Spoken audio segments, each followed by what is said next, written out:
অ্যানিভার্সারির দিনটা শিবরাত্রিতে পড়া বিশেষভাবে কোনো কিছুই হয়নি। আর এদিকে আমার ননদিনেরও চলছে এইচএস এক্সাম। ও যেহেতু দিল্লি বোর্ডে পড়াশোনা করে, ওর এইচএস আগেই স্টার্ট হয়ে গেছে, তাই আমরা সন্ধেবেলা চলে গেছিলাম তারকেশ্বর মন্দিরে পুজো দিতে। আমাদের বাড়ি থেকে খুব একটা দূরেও না। আর তারপর ওখানে বাইক গ্যারেজ করে এখানে দেখো একটা দাদার সাথে দেখা হয়েছিল।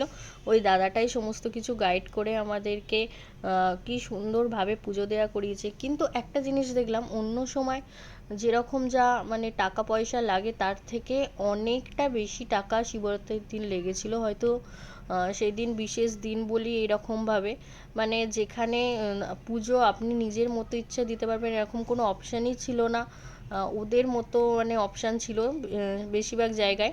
আর শুধুমাত্র এই যে দেখছো ভিড়টা জাস্ট দেখো, এতটা পরিমাণে ভিড় ছিল। আর এই যে দেখছো এইটুকু ঘটের যে মানে জলটা, সেইটুকুরই দাম নিয়েছিল 150 টাকা। বুঝতে পারছো মানে কতটা কস্টলি সেদিন পুজোর দিন। বাট খুব ভালোভাবে ঠাকুর দর্শন করতে পারলেও খুব ভালোভাবে জল ঢালা যায়নি, তাই বাইরে এখানে নন্দী মাথায় জল ঢেলে প্রণাম করলাম। আর ধূপবাতিটা জ্বালানোর তো পজিশনই পাইনি, তাই এখানে একটা পাশেই শিব দুর্গা পুজো হচ্ছিল, সেখানেই আমরা ধূপবাতি জ্বালিয়ে নিয়েছিলাম। আর ওখানে জানো তো ঠাকুরের ভোগও খাওয়াচ্ছিল।